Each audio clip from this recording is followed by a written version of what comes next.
देखिए इसमें क्या है कि जीएस है, जीएस के इसमें क्या है कि 20 क्वेश्चंस रहते हैं और जीके के 20 क्वेश्चंस रहते हैं। ठीक है, टोटल 40 क्वेश्चन टेस्ट में प्रोवाइड कराए जाते हैं, जो 40 के 40 क्वेश्चन जो है काफी इंपॉर्टेंट रहते हैं। ठीक है, देखिए आपका जब एग्जाम होने वाला है, एग्जाम तक के आप जब तक कि जो है आप क्या कीजिएगा कि टेस्ट दीजिएगा 40 क्वेश्चन करके, तब तक बहुत सारे क्वेश्चन का आप क्या कीजिएगा कि तैयारी अच्छे से कर लीजिएगा टेस्ट के माध्यम से। उसके बाद यहाँ पे डिस्कशन देखने के लिए मिलेगा ही आपको, डिस्कशन क्लास, तो इसके माध्यम से भी बहुत ज्यादा क्या होगा कि आपको तैयारी हो जाएगा। इसलिए डिस्कशन क्लास बिल्कुल मिस मत कीजिएगा। अगर पार्टिसिपेट टेस्ट में नहीं कर रहे हैं तो कम से कम यहाँ पे बने रहिएगा।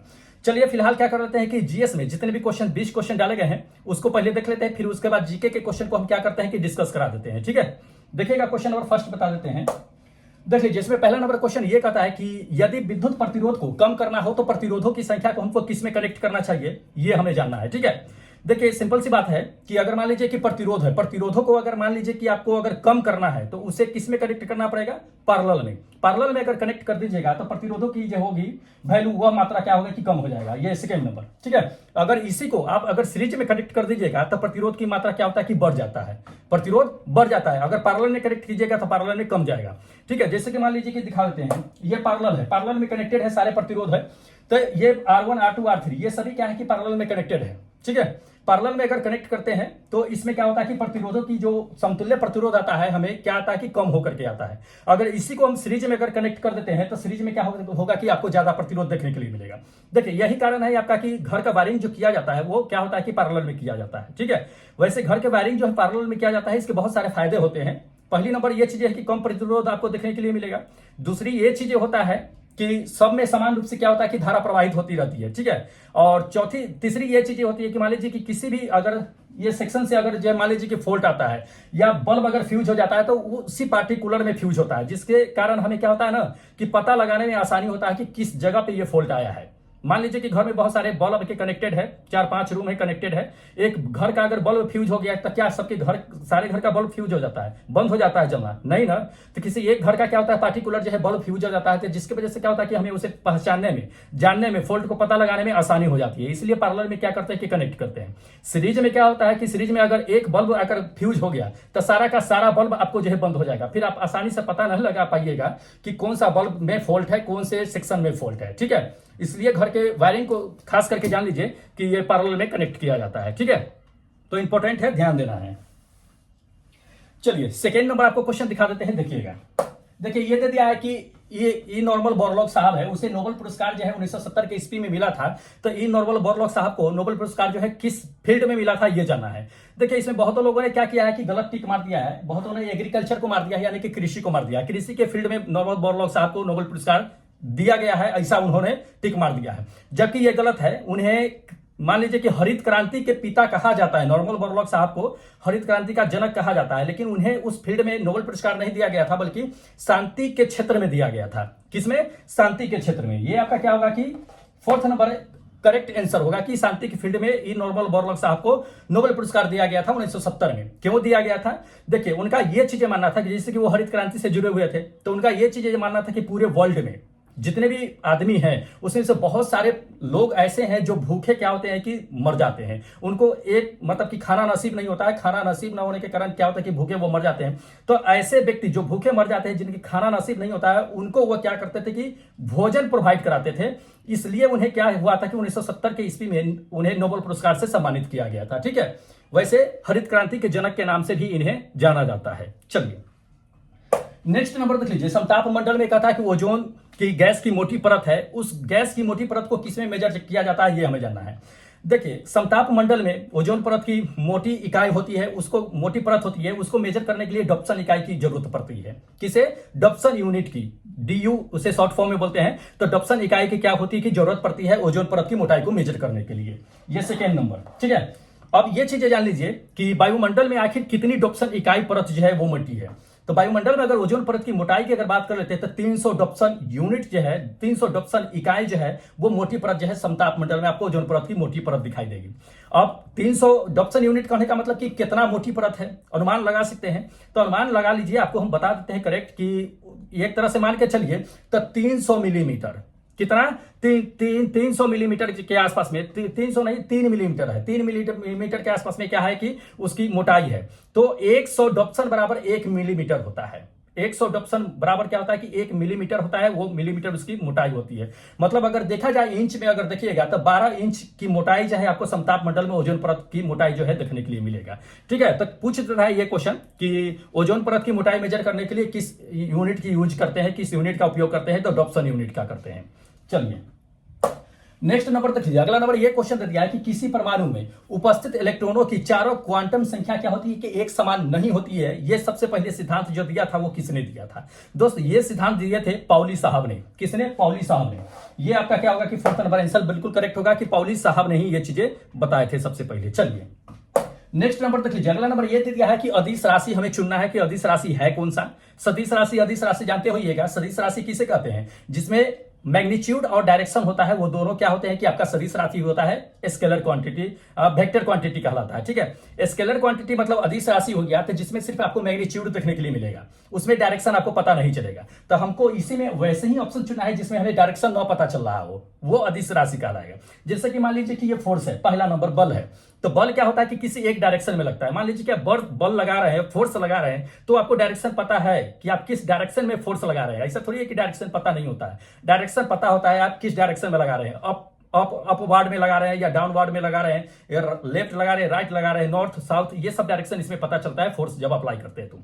हाँ, लेकिन अगर प्रेशर लगाते हैं, प्रेशर अगर किसी पे डालते हैं तो प्रेशर क्या होता है कि किसी एक डायरेक्शन में लगता है, उसका विस्तार होता है, वो चारों तरफ क्या होता है कि उसका प्रेशर लगता है। तो इसमें दबाव आपका क्या होगा कि ये प्रेशर जो होगा, दबाव, ये क्या होगा कि आपका स्केलर क्वांटिटी में आएगा, यानी कि अदिश राशि में आएगा। इसको ध्यान में रखिएगा। बाकी वेलोसिटी देख रहे हैं, इसकी भी एक डायरेक्शन होती है, किस डायरेक्शन में ये चल रही है, इसकी एक फिक्स डायरेक्शन होती है। ठीक है, एक्सेलरेशन, तो जिस डायरेक्शन में इसका वेलोसिटी होगा उसी डायरेक्शन में इसका एक्सेलरेशन भी लगता है। ठीक है, तो इसको ध्यान में रखिएगा। जिसमें आपको डायरेक्शन पता नहीं चलेगा वो क्या होगा कि आपका स्केलर क्वांटिटी होगा, यानी कि अदिश राशि में आएगा। चलिए नेक्स्ट नंबर देखिए, अगला नंबर ये रेक्टिफायर दे दिया। तो रेक्टिफायर का उपयोग हम लोग कहां पे करते हैं, किस चीज को किस में परिवर्तन करने के लिए करते हैं?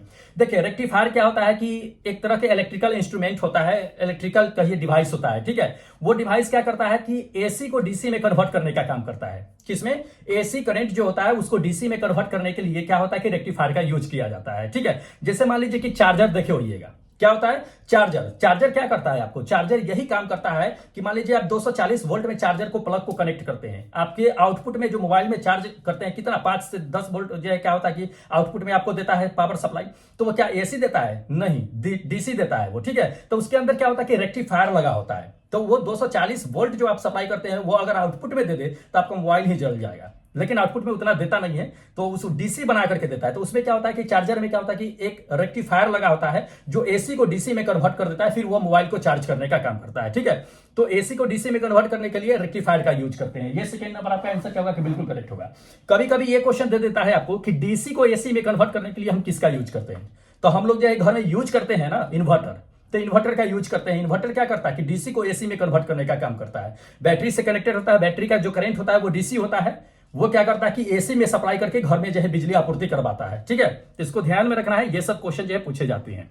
चलिए नेक्स्ट नंबर देख लीजिए, अगला नंबर ये क्वेश्चन दे दिया कि लक्स जो होता है वो किसकी ऐसा यूनिट होता है, हमें ये जानना है। देखिए, लक्स जो होता है ये क्या होता है कि ल्यूमिनियस ऑफ इंटेंसिटी होता है, ल्यूमिनियस ऑफ इंटेंसिटी होता है, या इंटेंसिटी ऑफ ल्यूमिनियस कहिए, यानी कि रोशनी की तीव्रता या प्रकाश की तीव्रता कहिए, उसकी ऐसा यूनिट क्या होता है कि लक्स होता है। लक्स जो उसकी ऐसा यूनिट होता है। ठीक है, ये फर्स्ट नंबर आंसर बिल्कुल करेक्ट होगा। ठीक है, अब लक्स कहने का मतलब क्या होता है थोड़ा सा समझ लीजिए। एक लक्स बराबर कितना होता है, कभी कभी पूछ देता है। तो मान लीजिए कि कहीं से भी प्रकाश आ रही है, चाहे वो खिड़की से प्रकाश आ रही है या सूरज का डायरेक्ट रोशनी पड़ रहा है या मोमबत्ती से लाइट आ रहा है, वो 1 वर्ग मीटर में जितनी भी लाइट पड़ती है वो एक लक्स कहलाता है। ध्यान रखिएगा, 1 वर्ग मीटर में जितनी भी लाइट आती है वो आपका एक लक्स कहलाता है। ये आपका लक्स होता है। इसको जो है रोशनी की तीव्रता की ऐसा यूनिट जो होता है वो लक्स में ही मेजर करते हैं, ध्यान रखना है। चलिए नेक्स्ट नंबर देखिए, अगला नंबर ये दिया है कि पॉइंट ए है और पॉइंट बी के तुलना में पॉइंट ए है पॉइंट बी है। पॉइंट ए पे क्या है कि आपका इलेक्ट्रिकल पोटेंशियल जो है कम है,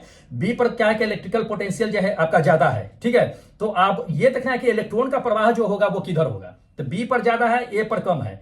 तो बी पर ज्यादा इलेक्ट्रिकल पोटेंशियल है, तो इसमें क्या होता है कि करंट जो होता है वो बी से ए की ओर चलता है, लेकिन इलेक्ट्रॉन का जो प्रवाह होता है ठीक उल्टा होता है, ये ए से बी की ओर चलेगा। तब उस कंडीशन में मतलब जिधर धारा चलती है उसके ठीक अपोजिट में क्या होता है कि इलेक्ट्रॉन चलता है, इसको ध्यान में रखिएगा। तो इलेक्ट्रिकल पोटेंशियल जो होता है वो बी पर अधिक है, ए पर कम है, तो कम से ज्यादा की ओर क्या होता है कि इलेक्ट्रॉन चलता है। तो ये ए से बी की ओर चलेगा, मतलब बी की ओर जो है इलेक्ट्रॉन बढ़ता चला जाएगा, ध्यान रखना है। ये आपका सेकंड नंबर आंसर क्या होगा कि बिल्कुल करेक्ट आंसर होगा, ठीक है। चलिए नेक्स्ट आपको क्वेश्चन दिखा देते हैं, ये देख लीजिएगा। हाँ, ये देख लीजिए, इसमें दे दिया है कि हिरण के प्यासा को हम लोग किस नाम से जानते हैं, ये हमें जानना है। तो आप लोग अच्छी तरह से जानते हैं, मृग तृष्णा या मृग तृष्णा जानते हैं, या मृग मरीचिका के नाम से हम लोग जानते हैं, ठीक है। तो मृग तृष्णा को हिरण के प्यासे के नाम से हम लोग जानते हैं। अब इस मृग तृष्णा को आखिर चाहे हिरण के प्यासे के नाम से हम लोग क्यों जानते हैं? जैसे कि मान लीजिए कि राजस्थान जो मरुस्थलीय क्षेत्र हो गया, तो मरुस्थलीय क्षेत्र में चले जाइएगा तो वहां पे क्या होता है कि बालू के ढेर, बड़े बड़े ढेर देखने के लिए मिलेगा। तो उसमें क्या होता है कि धूप में क्या होता है कि वो बालू के ढेर जो होते हैं वो चमकने लगते हैं। तो दूर से ऐसा आपको नजर आएगा, ऐसा फील होगा कि वहां पे क्या है कि पानी है। तो हिरण क्या करती है, जो प्यासी हिरण रहती है वो दूर से उसको लगता है कि वहां पे पानी है, वो दौड़ती हुई वहां पे जाती है। फिर वहां पे जाने के बाद उसे पता लगता है कि अरे कहीं और मुझे ऐसा फील हो रहा है कि यहाँ पे पानी नहीं है, कहीं और दूर जो है क्या है कि ऐसा पानी फील हो रहा है। फिर वो प्यासे जो है उस जगह पे पहुंचती है, फिर वहां पे उसको पानी नहीं मिलता है, इसलिए वो पानी के तलाश में जो है क्या होता है, भटकते भटकते वहां पे जो कभी कभी होती है कि हिरण जो है अपना दम तोड़ देती है। तो ये हिरण के प्यासे कह सकते हैं, मृग तृष्णा को कहते हैं हम लोग। तो इसको ध्यान में रखिएगा, पूछा जाता है ये चीजें। तो ये आपका क्या होगा कि फोर्थ नंबर आंसर बिल्कुल करेक्ट आंसर होगा। चलिए नेक्स्ट क्वेश्चन दिखा देते हैं आपको। देख लीजिए, इसमें दे दिया कि 1000 माइक्रोन जो होता है वो किसके बराबर होता है, ये हमें जानना है। देखिए आप लोग अच्छी तरह से पढ़े होइएगा, milli micro nano pico femto, ठीक है। Milli micro nano pico femto, milli मतलब कि 10 के पावर 3, माइक्रो मतलब 10 के पावर 6। तो इसमें माइक्रो पूछा जा रहा है तो 10 के पावर 6, लेकिन 1000 पूछा जा रहा है तो 10 के पावर 6 को क्या करेंगे कि हम लोग जो है 1000 से गुना कर देंगे। जब 1000 से गुना करेंगे तो 10 के पावर 6 जो है ये 10 के पावर 3 में कन्वर्ट हो जाएगा। तब मेरा करेक्ट आंसर क्या हो जाएगा, ये फर्स्ट नंबर आंसर हो जाएगा, ठीक है। तो इसको ध्यान में रखिएगा, 10 के पावर 3 आपका 1000 माइक्रोन बराबर हो जाएगा। चलिए नेक्स्ट नंबर देखिए, तेल जो होता है वो दीपक के बाती के ऊपर जो है उड़ता चला जाता है, वो किस सिद्धांत के अनुसार उड़ता है, ये हमें जानना है। देखिए दीपक में जो तेल जो होता है बाती के ठीक ऊपर जो है चढ़ता चला जाता है, किस वजह से? कैपिलरी क्रिया की वजह से। किसकी वजह से? किसी तत्व की क्रिया या कैपिलरी जो है क्रिया की वजह से क्या होता है कि तेल जो है ऊपर चला जाता है, ठीक है। तो ये आपका क्या होता है, ये थर्ड नंबर आंसर बिल्कुल करेक्ट होगा।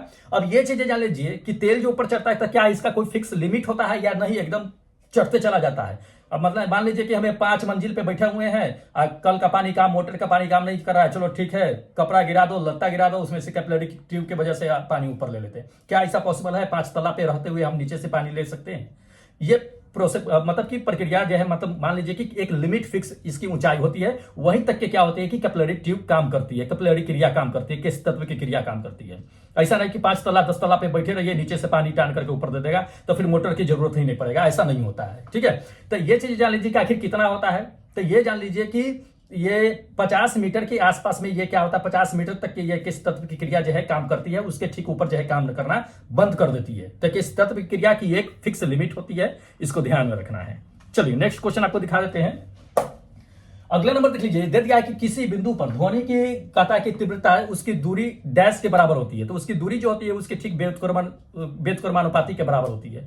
किसके? व्युत्क्रमानुपाती के बराबर, ध्यान रखना है। ये सेकेंड नंबर आपका आंसर क्या होगा कि बिल्कुल करेक्ट होगा कि व्युत्क्रमानुपाती के बराबर होता है। चलिए नेक्स्ट दिखा देते हैं आपको क्वेश्चन।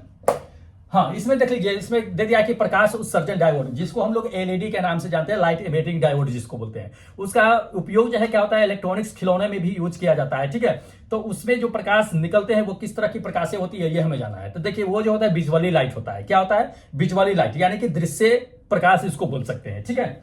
ये आपका क्या होगा कि ये थर्ड नंबर बिल्कुल आंसर करेक्ट होगा कि विजुअली लाइट यानी कि दृश्य प्रकाश बोलते हैं इसे। चलिए नेक्स्ट नंबर देख लीजिए, अगला नंबर ये दे दिया है कि बिजली के पंखे की गति को बदलने के लिए हम लोग किस चीज का प्रयोग करते हैं, ये हमें जानना है।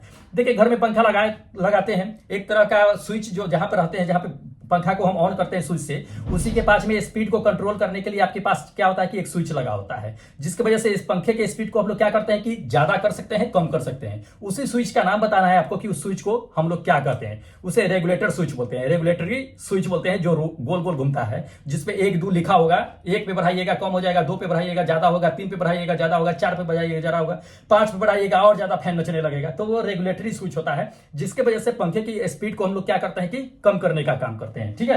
तो ये आपका क्या होगा कि ये सेकंड नंबर बिल्कुल आंसर बिल्कुल करेक्ट होगा कि रेगुलेटरी स्विच बोलते हैं उसे। चलिए नेक्स्ट नंबर, अगला नंबर देखिए, अगला नंबर ये दे दिया है कि दही बनने में कौन से जीवाणु जो है आपका जिम्मेदार होता है, ये हमें जानना है। तो देखिए, दूध से जो दही बनता है वो कौन से जीवाणु की वजह से बनता है दोस्त, लैक्टोबैसिलस जीवाणु होते हैं, उसी की वजह से क्या होता है कि दूध जो है वो दही में कन्वर्ट हो जाता है। ठीक है, ये सेकंड नंबर। आप लोग अच्छी तरह से जानते हैं कि दूध में क्या होता है कि लैक्टोज पाया जाता है। लैक्टोज की वजह से क्या होता है कि दूध जो होता है वो मीठा होता है। तो लैक्टोज होता है वो क्या होता है कि लैक्टोबेसिस क्या करता है, उस लैक्टोज को लैक्टिक एसिड में कन्वर्ट कर देता है, और लैक्टिक एसिड में कन्वर्ट होने के बाद दूध क्या होता है कि खट्टा हो जाता है, उसके बाद जो है वो दही में कन्वर्ट हो जाता है, जो लैक्टोबेसिस की वजह से होता है। तो इसको ध्यान में रखिएगा, इंपॉर्टेंट क्वेश्चन है। चलिए नेक्स्ट क्वेश्चन आपको बताते हैं। देखिए, समुद्र के पानी का कहता है कि पानी, समुद्र के तल पे, सतह पे जो पानी होता है उसका क्वथनांक कितना होता है, ये हमें जानना है। देखिए, समुद्र के पानी के सतह का क्वथनांक उतना ही होता है जितना नॉर्मल पानी का होता है। कितना होता है दोस्त, उतना ही 100 डिग्री सेल्सियस। कितना, 100 डिग्री सेल्सियस, ध्यान रखना है ये चीजें। ये सेकेंड नंबर, समुद्र के तल के पानी का क्वथनांक यानी बॉइलिंग पॉइंट, जिसको कितने पे बॉइल करेगा, 100 डिग्री सेल्सियस पे। अब थोड़ा सा ये जान लीजिए कि क्वथनांक जो होता है वो डिपेंड करता है, ऊंचाई पे डिपेंड करता है। पानी का क्वथनांक या दबाव पे डिपेंड करता है, ऊंचाई को छोड़िए, दबाव पे डिपेंड करता है कि अगर ज्यादा दबाव होगा तो क्वथनांक भी ज्यादा होगा, कम दबाव होगा तो उसका क्वथनांक भी कम होगा। ठीक है, जैसे कि मान लीजिए कि धरती पे अपना पानी कितने डिग्री सेल्सियस पे बॉयल होना शुरू हो जाता है, 100 डिग्री सेल्सियस पे पानी बॉयल होना शुरू हो जाता है। वही, क्योंकि दबाव धरती पे ज्यादा है, वहीं जैसे जैसे आप ऊपर जाइएगा वैसे वैसे क्या होता है कि आपका वायुमंडलीय दबाव घटने लगता है, वैसे वैसे वहां पे क्या होता है कि आपका बॉइलिंग पॉइंट भी कम होना शुरू हो जाता है। ठीक है, तो यही वजह होता है कि क्या होता है कि आप अगर हिमालय पे चले जाइए तो वहां पे खाना बनाने में क्या होगा कि ज्यादा वक्त लगता है, क्योंकि वहां पे दबाव कम जाता है, बॉइलिंग पॉइंट कम जाता है, इसी वजह से। ठीक है, तो इंपॉर्टेंट है, ध्यान में रखना है ये चीजें। चलिए, नॉन स्टिक खाना, नॉन स्टिक जो है खाना बनाने वाले बर्तन जो होता है उस पर किसका लेपित होता है, हमें यह जानना है।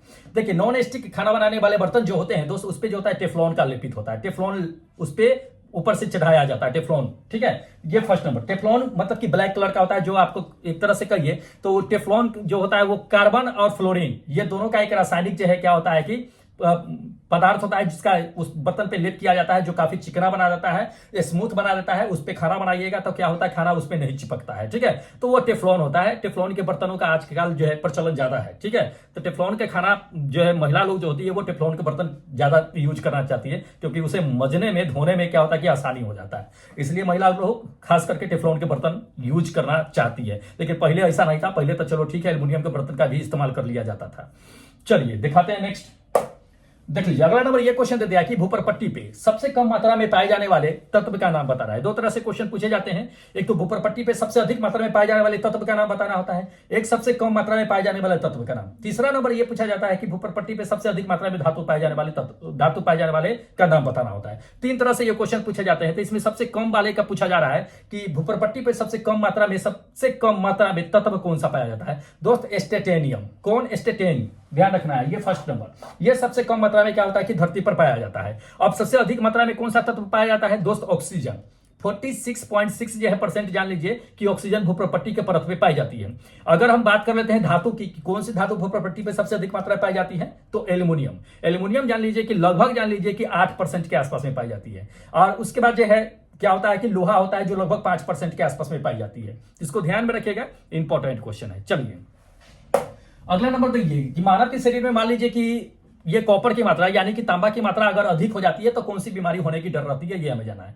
देखिए, मानव के शरीर में अगर मान लीजिए कि अधिक मात्रा में अगर तांबा हो जाता है, कॉपर हो जाता है, तो वह विल्सन नामक बीमारी होने की संभावना रहती है। कौन सी, विल्सन नाम की बीमारी संभावना रहती है होने की, ये first number. Second number, Wilson. अगर मान लीजिए कि शरीर में लोहा की कमी हो जाए, लौह तत्व की कमी हो जाए, तब कौन सी बीमारी होने की संभावना रहती है, हम लोग अच्छी तरह से जानते हैं कि किसकी दोस्त, लौह तत्व की अगर कमी हो जाए तो एनीमिया रोग होने की संभावना रहती है, हम लोग अच्छी तरह से जानते हैं। लेकिन अगर तांबा की ही मात्रा बढ़ जाए तो ये विल्सन नाम की बीमारी होने की संभावना रहती है, ध्यान रखना है। चलिए, हाँ तो दोस्त ये थे आपके क्या थे कि जीके के इतने जीएस के क्वेश्चन थे। यहां से क्या है कि आपको जीके के क्वेश्चन बता देते हैं, तो जीके के क्वेश्चन भी काफी इंपॉर्टेंट है, ध्यान रखना है। इसमें 20 क्वेश्चन जो है जीके के डाले गए हैं, जिस तरह से जीएस के क्वेश्चन थे। तो पहले आप क्या कर लेते हैं कि जीके के क्वेश्चन को हम डिस्कस करा देते हैं, ठीक है। तो दोस्त बने रहिएगा अंत तक के, क्योंकि आपको हमको बताना है कि आप भी टेस्ट में कैसे पार्टिसिपेट करना है। तो दोस्त इसके लिए तो अंत तक के बना रहना पड़ेगा आपको, और चैनल को सब्सक्राइब जरूर कर दीजिएगा दोस्त, और बेल आइकन को ऑन कर लीजिएगा। अगर पहले से कर रखे हैं तो लाइक कर दीजिएगा, अपने दोस्तों में जरूर शेयर कर दीजिएगा। चलिए, ताकि वो लोग भी क्या कर सके कि दोस्त अपना तैयारी कर सके, अपने रिश्तेदार लोग होंगे आपके जो तैयारी में लगे होंगे एनटीपीसी या ग्रुप डी की, तो आप उन्हें ये वीडियो शेयर कर सकते हैं ताकि वो लोग भी इसके माध्यम से तैयारी कर सके। चलिए फिलहाल क्या कर लेते हैं कि जीके के जितने भी क्वेश्चंस हैं, 20 क्वेश्चंस है, उसको हम एक एक करके देख लेते हैं। ठीक है, देखिएगा क्वेश्चन नंबर फर्स्ट बता देते हैं आपको।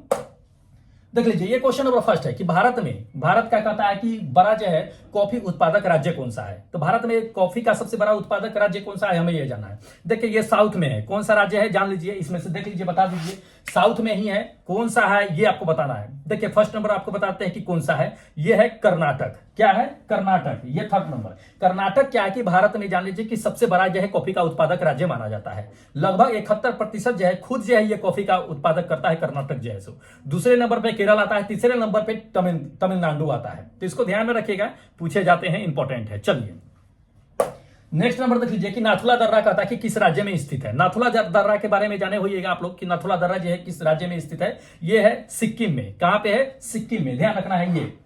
ये आपका नाथुला दर्रा जो है ये सिक्किम में स्थित है, इंपॉर्टेंट है। ये जान लीजिए कि सिक्किम राज्य और जो है वह तिब्बत के पठार जो देखते हैं उसी के घाटी को ये क्या करता है कि जोड़ने का काम करता है, नाथुला दर्रा है सो। तो ये पूछे जाते हैं, इंपॉर्टेंट है।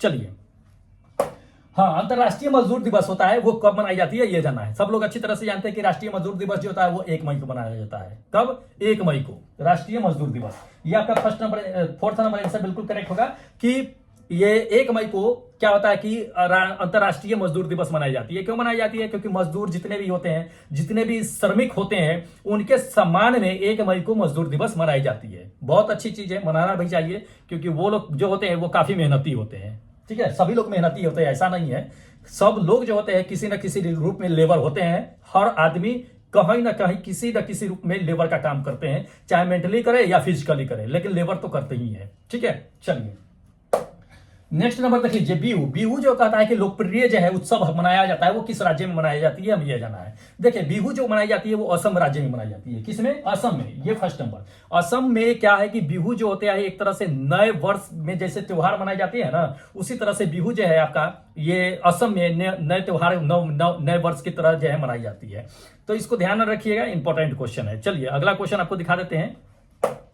हाँ, महात्मा गांधी को जो है अर्धनंगा फकीर किसने कहा था ये हमें जानना है। ठीक है, देखिए महात्मा गांधी को अर्धनंगा फकीर जो कहा था वो वेस्टर्न चर्चिल ने कहा था। किसने, वेस्टर्न चर्चिल ने। ध्यान रखना है, ये थर्ड नंबर आपका आंसर बिल्कुल करेक्ट होगा कि चर्चिल यानी कि वेस्टर्न चर्चिल ने। क्यों कहा था महात्मा गांधी को अर्धनंगा फकीर।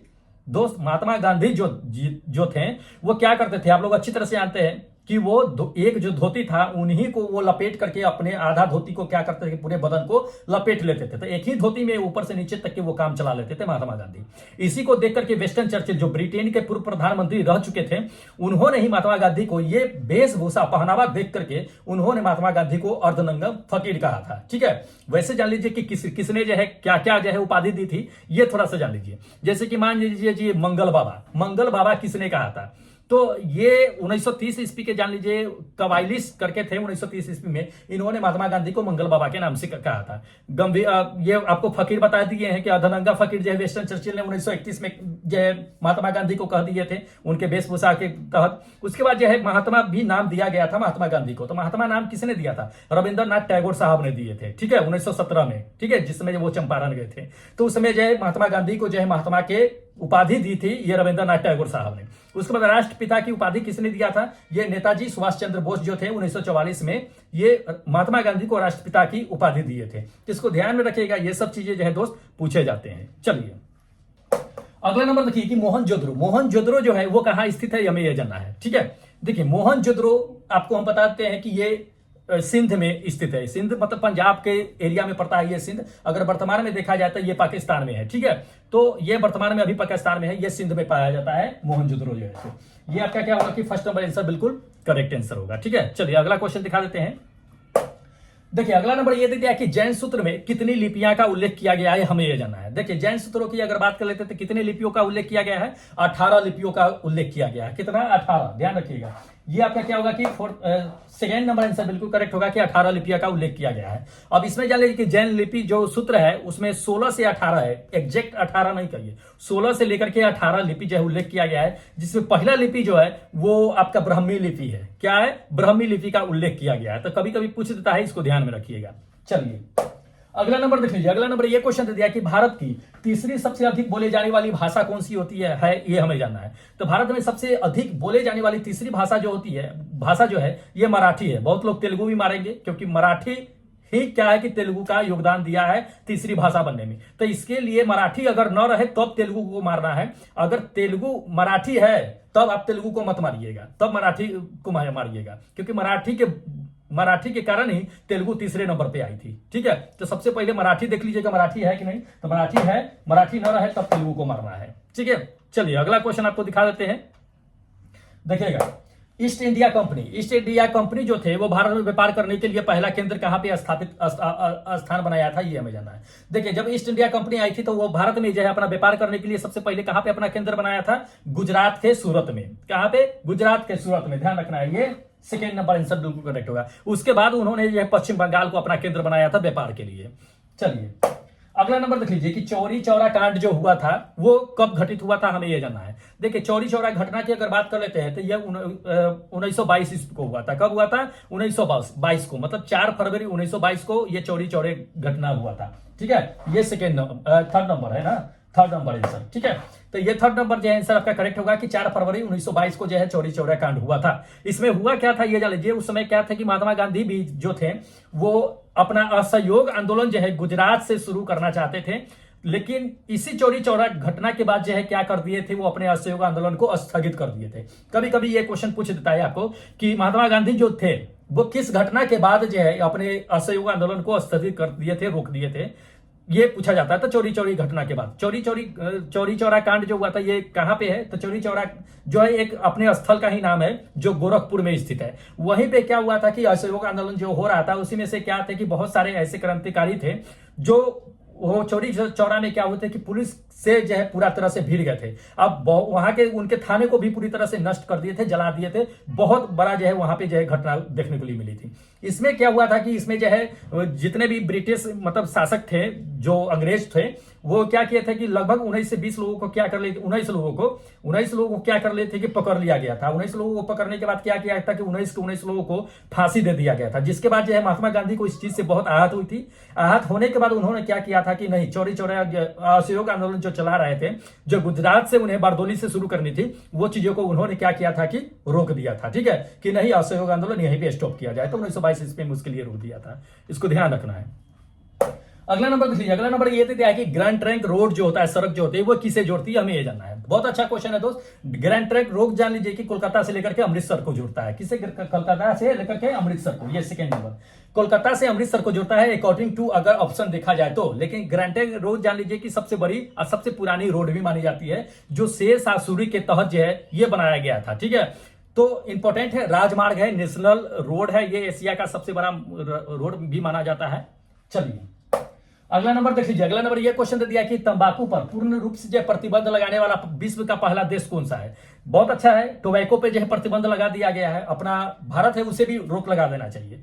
वैसे जान लीजिए कि तंबाकू पर प्रतिबंध पूर्ण रूप से जो लगाया गया था वो कौन देश था जो लगा दिया था दोस्त, वो देश थे भूटान। कौन थे, भूटान, ये थर्ड नंबर। अब जान लीजिए ये चीज कि भूटान जो है अभी नहीं लगा दिया है प्रतिबंध टोबैको पे, बहुत पहले लगा दिया था। लगभग ये 1905 की बात है। 1905 में ही 22 फरवरी 1905 को ही जो है भूटान ने क्या किया था, टोबैको पे पूरी तरह से प्रतिबंध लगा दिया था। ठीक है, लेकिन अपने इंडिया में देखिएगा तो टोबैको बेचने वालों को ही स्टार मान लिया जाता है। ठीक है, टोबैको बेचने वाले को स्टार मान लिया जाता है। आप गली चौराहे पे भी इंडिया में निकल के देख लीजिए, आपको ऐसा कोई भी कोना नहीं देखने के लिए मिलेगा जहां पे जो है तंबाकू का पिक नहीं मिलेगा। ठीक है, आपको बताते हैं कि हावड़ा ब्रिज, ये हावड़ा ब्रिज देख रहे हैं इसको, ये तंबाकू के कारण ही इसका क्या है कि जर्जर स्थिति हो रखा है। और तंबाकू के कारण ये जो है पूरी जो है ये ध्वस्त होने की कगार पे पहुंच जा चुका है। तो हमारे देश के महान लोग हैं जो तंबाकू के पीक से ये इसको जो है गला दिए, जबकि इंजीनियर्स का ये दावा था कि ये जो है कई 100 सालों तक के जो है ये टिका रह सकता है। इसे ध्वस्त होने में मतलब कि ध्वस्त हो ही नहीं सकता है, मतलब इस तरह से मतलब उन्होंने दावा किया था। लेकिन हमारे देश के आम जनता लोग जो तंबाकू के प्रेमी हैं वो क्या किया कि इसको थूक थूक करके जो है ध्वस्त कर दिए हैं। ठीक है, तो दोस्त तंबाकू अपने देश में भी बैन लगना चाहिए, लेकिन चलो ठीक है, गवर्नमेंट को इससे फायदा हो रही है तो क्यों बैन लगाए। गवर्नमेंट अपना फायदा देखती है, देश को क्या हो रहा है, देश की जनता को क्या हो रहा है, उससे कोई फर्क नहीं पड़ता है। चलिए अगला क्वेश्चन दिखाते हैं, ज्यादा विशेष बात नहीं करते इस पे। एटीएम, एटीएम का फुल फॉर्म बताना है क्या आपको? एटीएम का फुल फॉर्म क्या होता है? देखिए एटीएम का फुल फॉर्म जो होता है ऑटोमेटिक टेलर मशीन होता है। क्या होता है? Automatic teller machine. ध्यान रखना है, ये थर्ड नंबर आपका आंसर बिल्कुल करेक्ट होगा।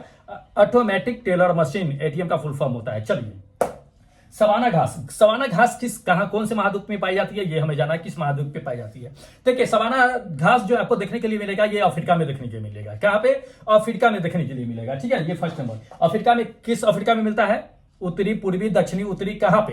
तो दोस्त पूर्वी में। पूर्वी में आपको क्या होता है कि पूर्वी अफ्रीका में क्या होता है कि आपको सबसे ज्यादा जो है सवाना घास देखने को मिलता है। जैसे कि मान लीजिए केन्या हो गया, तंजानिया हो गया, अफ्रीका में ये पूर्वी क्षेत्र में पाई जाती है अफ्रीका के। इसमें जो घास उगते हैं उसे सवाना घास के नाम से जानते हैं। ठीक है, इसको ध्यान में रखिएगा, इंपॉर्टेंट है। चलिए अगला नंबर देख लीजिए, कहता है कि किस संविधान संशोधन में पंचायती राज को लागू किया गया था, ये हमें जानना है। तो इसमें से देख लीजिए, दे दिया है 71वीं, 72वीं, 73वीं, 74वीं। कौन से संविधान संशोधन हुआ था जिसमें पंचायती राज के लागू किया गया था, जोड़ा गया था?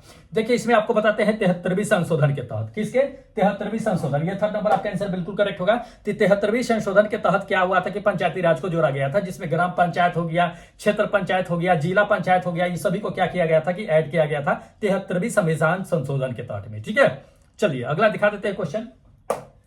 अगला नंबर देख लीजिए, अगला नंबर यह दे दिया कि संविधान के किस धारा के अंतर्गत राज्यपाल जो होता है वो राज्य में राष्ट्रपति शासन की सिफारिश कर सकता है कि राज्य में हमें क्या करना है कि ये राष्ट्रपति शासन लगाना है। देखिए राज्यपाल क्या होता है कि डायरेक्ट राज्य में जो है राष्ट्रपति शासन अप्लाई नहीं कर सकते हैं, लागू नहीं कर सकते हैं। इसके लिए क्या करते हैं कि वो सिफारिश करते हैं राष्ट्रपति से कि राष्ट्रपति साहब हमें क्या करना है कि हमारे राज्य में क्या करना है, राष्ट्रपति शासन लगाना है। तो राष्ट्रपति अगर मंजूरी देते हैं कि ठीक है आप लगा सकते हो, तो ठीक है लगा दीजिए। अगर आपसे काबू नहीं हो रहा है तो ठीक है, हम अपनी तरफ से जो है भेज रहे हैं अपनी देखरेख के लिए। देखते हैं कि राष्ट्रपति बिना राष्ट्रपति शासन लागू किए हुए अगर कंट्रोल हो गया तो अच्छी बात है, नहीं हुआ तो कोई बात नहीं है, तब आपकी सिफारिश को हम मान लेंगे। तो उसकी जांच की जाती है। जांच होने के बाद जो है राज्यपाल के सिफारिश पे राष्ट्रपति जो होते हैं वो क्या करते हैं, राष्ट्रपति शासन अप्लाई कर देते हैं। ठीक है, लेकिन इसके लिए भी टर्म कंडीशन होता है कि मान लीजिए कि अगर जो है राज्यपाल सिफारिश किए हैं, अगर राज्यपाल जो सिफारिश किए तो राष्ट्रपति देखेंगे इस चीज को कि सच में इससे कंट्रोल हो रहा है कि नहीं हो रहा है, तो यह भी कंडीशन होता है कि राज्यपाल सिफारिश करे न करे राष्ट्रपति से कोई फर्क नहीं पड़ता है। राष्ट्रपति अगर चाहे तो डायरेक्ट जो है उस राज्य पे जो है राष्ट्रपति शासन अप्लाई कर सकते हैं, लागू कर सकते हैं। ठीक है, तो जरूरी नहीं है, लेकिन सिफारिश जो है अगर प्रायोरिटी अगर देखा जाए तो प्रायोरिटी जो होता है ये राज्यपाल की होती है कि राज्यपाल सबसे पहले इन्फॉर्म करे, उनसे परमिशन ले कि हमें हमारे राज्य में क्या करना है कि राष्ट्रपति शासन लगाना है, आउट ऑफ कंट्रोल हो रहा है स्थिति जो है सो। तो इस स्थिति को देखते हुए क्या होता है कि राष्ट्रपति शासन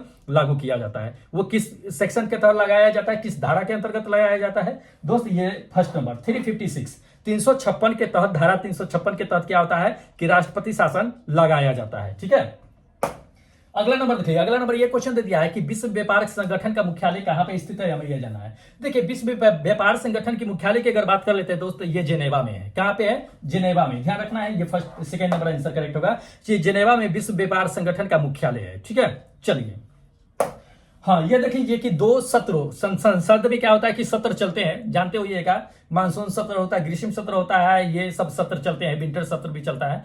तो इसमें क्या होता है कि सत्र जो होते हैं तो दो सत्रों के बीच जो है अधिकतम कितनी जो है समय होनी चाहिए, अवधि कितनी होनी चाहिए, ये हमें जानना है। देखिए अधिकतम दो सत्रों के बीच जो होना चाहिए 6 मंथ का जो है क्या होना चाहिए, ड्यूरेशन होना चाहिए। ये आपका क्या होगा कि सेकेंड नंबर आंसर करेक्ट होगा कि 6 महीने का। कम से कम 2 सत्र तो साल में होने ही चाहिए, वैसे 3 सत्र होते हैं। ठीक है, तो 2 सत्र होना चाहिए जिसमें जो है आपको जान लीजिए कि 6 महीने का ड्यूरेशन होना चाहिए, अवधि होना चाहिए ये। चलिए अगला क्वेश्चन आपको दिखा देते हैं, देखिएगा। जिम कार्बेट दे दिया कि जिम कार्बेट जो है उद्यान जो है वो किस राज्य में स्थित है, हमें यह जानना है। देखिए जिम कार्बेट जो है वो असम में है। कहां पे है? असम में। ध्यान रखना है, ये सेकेंड नंबर असम में है। इसका नाम जो है जान लीजिए कि जिम कार्बेट पड़ा है। तो ये क्यों पड़ा है, मतलब कि जिम कार्बेट जो थे नाम, इसका नाम भी चेंज किया गया था जब देश आजाद हुआ था 1947 में। उसके बाद जो है इसका नाम जो है रामगंगा नेशनल पार्क रखा गया था। लेकिन पूरे वर्ल्ड में रामगंगा नेशनल पार्क नहीं जानते हैं, जिम कार्बेट के नाम से ही जानते हैं। ये बाघों के संरक्षण के लिए जो है सबसे ज्यादा जाना जाते हैं जिम कार्बेट जो है सो। ठीक है, तो अभी भी हम इसे क्या करते हैं कि जिम कार्बेट के नाम से ही जानते हैं, न कि रामगंगा नेशनल पार्क के नाम से जानते हैं। ठीक है, तो इसको ध्यान में रखिएगा, इंपॉर्टेंट है, उत्तराखंड में स्थित है ये। कहाँ पे है? उत्तराखंड में है। ये आपका फर्स्ट नंबर आंसर बिल्कुल करेक्ट है कि उत्तराखंड में है ये। चलिए आप दिखा देते हैं ये कितने क्वेश्चन हो गए। 40 क्वेश्चन हो गए हैं दोस्त। तो ये 40 क्वेश्चन जो थे यहाँ पे जीके जीएस के लिए दिए गए थे, जिसमें से आपको हमने डिस्कस करा दिया है। अब आपको हम बता देते हैं कि दोस्त आप कहां से टेस्ट में पार्टिसिपेट कर सकते हैं। अगर आपको टेस्ट में पार्टिसिपेट करना है तो इसके लिए आपको क्या करना पड़ेगा दोस्त, कि एप्लीकेशन को डाउनलोड करना पड़ेगा। किस एप्लीकेशन को? तो ये ईआरसीबी सर के नाम से आपको गूगल प्ले स्टोर पे मिल जाएगा। ईआरसीबी सर के नाम से क्या कीजिएगा कि प्ले स्टोर पे डाउनलोड कर लीजिएगा, और इसी पे क्या कीजिएगा कि एनटीपीसी और ग्रुप डी के लिए, दोनों के लिए क्या हो रहा है कि टेस्ट हो रहा है, और उसी का डिस्कशन आपको यहाँ पे दिखाया जा रहा है। बाकी जो डिस्कशन हुआ है वो सबका अगर पीडीएफ लेना है तो आप टेलीग्राम से ज्वाइन हो जाइएगा। टेलीग्राम का लिंक डिस्क्रिप्शन बॉक्स में दिया हुआ है, जाकर के ज्वाइन हो जाइए। अब क्या क्या करते हैं कि दोस्त, जितने भी लोगों ने इस टेस्ट में पार्टिसिपेट किए हैं उन सभी का एक एक करके हम क्या कर लेते हैं कि रैंक देख लेते हैं। और जो लोग टेस्ट में भाग लिए हुए हैं आपको दोस्त बता देते हैं कि दोस्त आप क्या कीजिएगा कि जाकर के एनटीपीसी का नॉन स्टॉप से ही ज्वाइन हो जाइएगा, क्योंकि दोस्त एग्जाम तक के आपका वो टेस्ट चलेगा, इसलिए कह रहे हैं कि जाकर के ज्वाइन हो जाइए एनटीपीसी नॉन स्टॉप टेस्ट वाले से। ठीक है, चलिए दिखा देते हैं आपको स्कोर कार्ड। देख लीजिएगा आज के स्कोर कार्ड में जो नंबर पहले 1 पे बने हुए हैं वो शशि मौर्य बने हुए हैं। दूसरे नंबर की अगर बात कर लेते हैं तो ये मणिकांत भाई है। तीसरे नंबर पे ये है क्या है कि मुकेश है। तीसरे नंबर पे ये मुकेश शॉ है जो तीसरे नंबर पे है, बने बहुत अच्छे दोस्त। चौथे नंबर की बात कर लेते हैं तो ये नितेश कुमार है। पांचवें नंबर की अगर बात कर लेते हैं तो ये मोहन कुमार है। छठे नंबर की अगर बात कर लेते हैं दोस्त ये सचिन कुमार है जो छठे नंबर पे है, बहुत अच्छा है। चलिए सातवें नंबर पे देख लीजिएगा कि सुजीत कुमार है। आठवें नंबर पे है मृत्युंजय कुमार है। उसके बाद 9वें नंबर की अगर बात कर लेते हैं तो 9वें नंबर पे कौन है कि नीलेश यादव है। 10वें नंबर की अगर बात कर लेते हैं तो ये लक्ष्मण कुमार कानवाड़ करके है जो 10वें नंबर पे है। 11वें नंबर की अगर बात कर लेते हैं दोस्त ये चंदन कुमार है। 12वें नंबर की अगर बात कर लेते हैं तो 12वें नंबर पे ये शशिकांत भाई है, शशिकांत जागीर जो 12वें नंबर पे बने हुए हैं, बहुत अच्छा है दोस्त।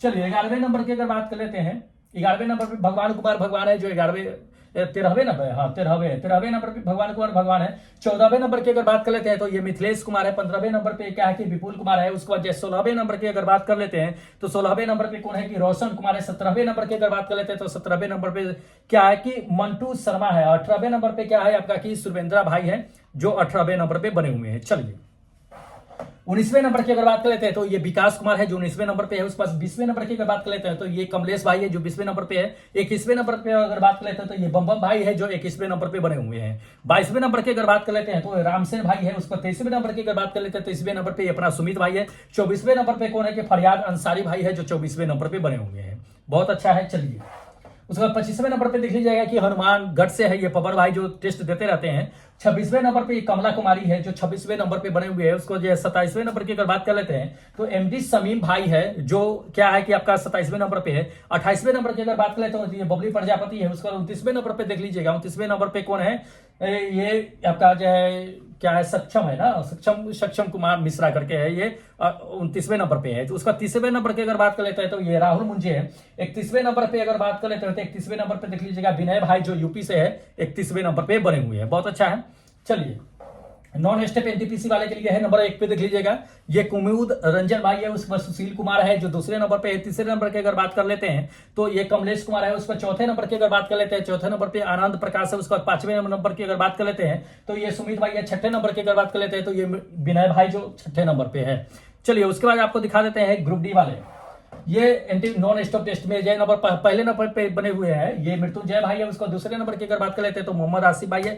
तीसरे नंबर पे कौन है कि अरजीत भाई इंद्रजीत भाई है जो तीसरे नंबर पे। चौथे नंबर की अगर बात कर लेते हैं तो विनय साहब जो अपने यूपी से है। तो दोस्त इतने लोगों ने क्या किया है कि टेस्ट में पार्टिसिपेट किए हैं, और अगर आप भी टेस्ट में पार्टिसिपेट करना चाह रहे हैं तो जाकर के क्या कीजिएगा, एप्लीकेशन को डाउनलोड कर लीजिएगा और चैनल को सब्सक्राइब करके बेल आइकन को ऑन कर लीजिएगा। तब तक क्या कीजिए दोस्त, हमें इजाजत दे दीजिए क्योंकि फिर मिलेंगे एक नए वीडियो एक नए सेट के साथ। तब तक जय हिंद दोस्तों।